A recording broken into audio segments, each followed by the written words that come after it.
2026년 북중미 월드컵이 서서히 그 거대한 막을 올릴 준비를 하고 있습니다.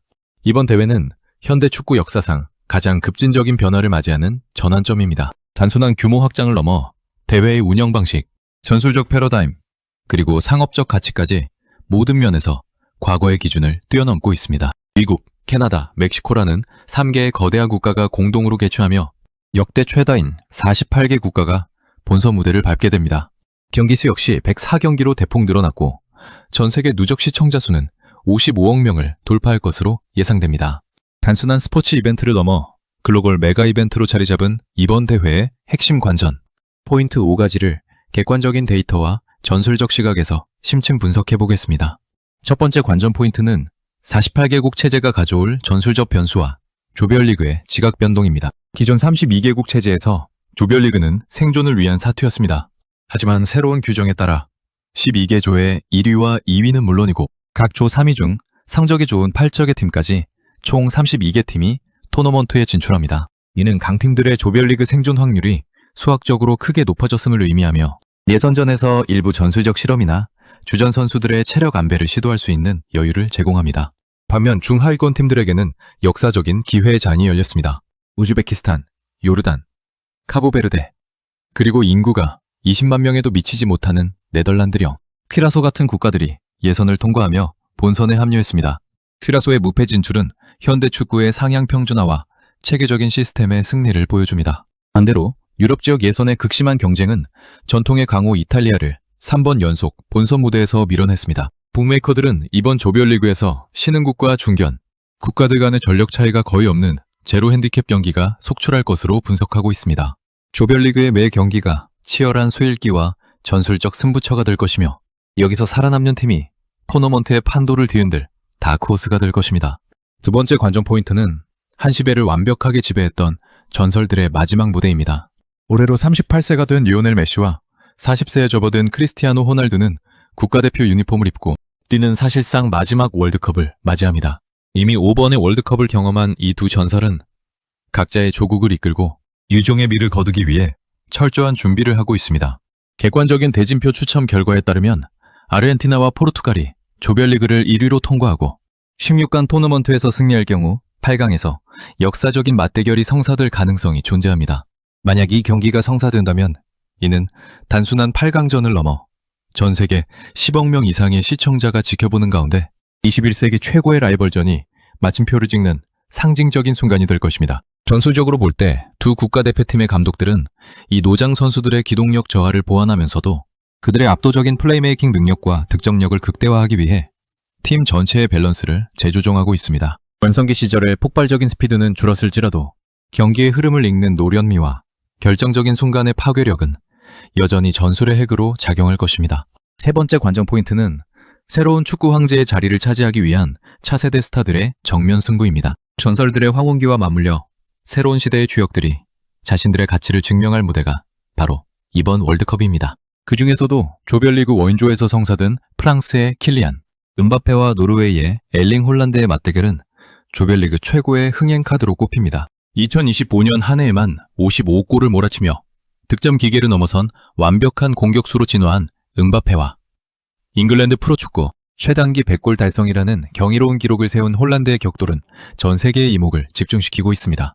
폭발적인 속도와 드리블 능력을 앞세운 프랑스의 측면 공격, 전술과 압도적인 피지컬 및 위치 선정 능력을 활용하는 노르웨이의 중앙 침투, 전술이 어떻게 맞붙을지가 관건입니다.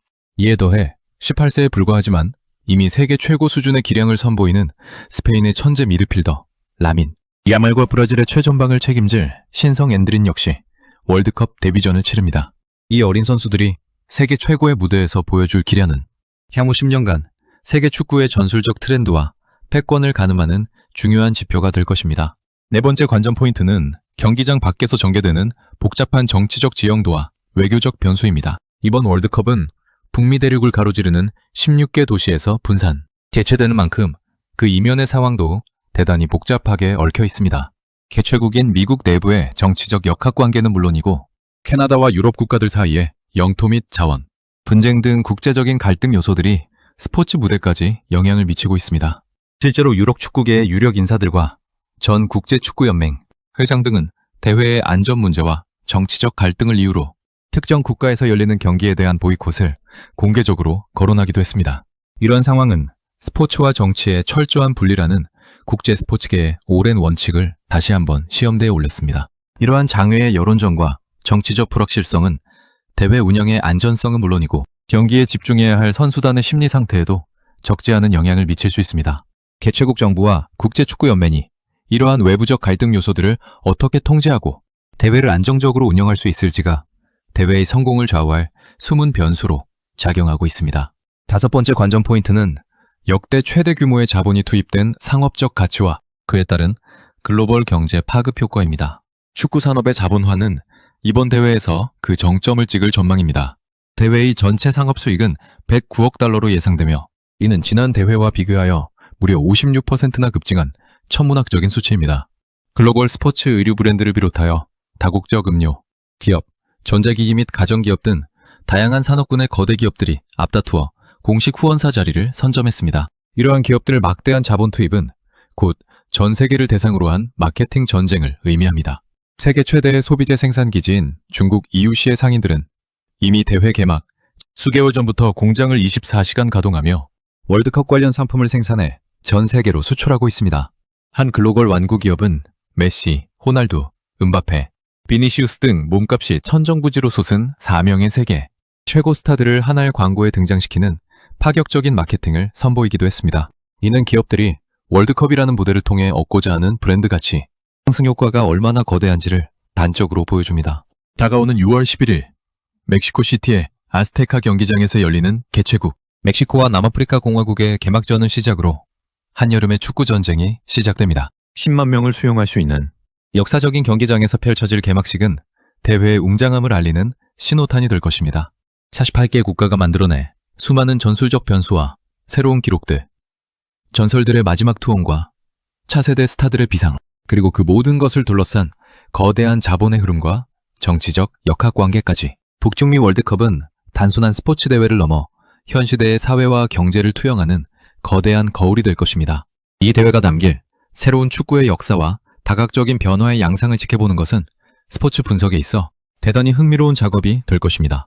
이상으로 2026년 월드컵을 관통하는 5가지 핵심 시선을 객관적인 관점에서 분석해보았습니다. 다음은 배터의 관점에서 더욱 깊이 있게 고려해야 할 세부적인 변수와 전술적 요소들을 확장하여 상세히 분석해드립니다. 이번 대회는 역대 가장 긴 일정과 가장 많은 경기를 소화해야 하므로 표면적인 전력 외에 숨은 지표들이 승패를 가를 것으로 예상합니다. 첫 번째로 주목해야 할 점은 결승전까지 소화해야 하는 경기 수의 증가와 선수단 운용의 한계입니다. 기존 대회에서는 우승까지 총 7경기를 치렀으나 이번 대회부터는 32강 토너먼트가 추가되어 결승 진출팀은 총 8경기를 소화하게 됩니다. 이는 조별리그부터 총력전을 펼쳐야 하는 팀들에게 치명적인 약점으로 작용할 수 있습니다. 5장의 교체 카드를 얼마나 효율적으로 사용하여 주전 선수들의 체력을 안배하느냐가 후반부 승패의 핵심이 될 것으로 판단합니다. 배터들은 각 국가대표팀의 주전과 후보 선수 간의 기량 차이를 사전에 면밀히 파악하는 것을 추천합니다. 두 번째는 3개국 공동 개최에 따른 권역별 특성과 구장 환경의 차이입니다. 북중미의 방대한 영토로 인해 조별리그는 크게 서부, 중부, 동부 권역으로 나뉘어 진행됩니다. 권역 내에서의 이동이라 할지라도 기후 편차가 매우 큽니다. 특히 캐나다 지역의 서늘한 기후와 멕시코 지역의 고온 및 해발 2000m 이상의 고산지대, 그리고 미국 남부의 습도 높은 환경이 혼재되어 있습니다.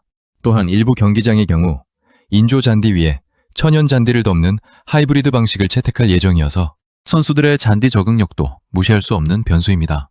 개최국들과 인접한 북중미 국가들이 이러한 환경적 이점을 10분 활용할 것으로 예상합니다.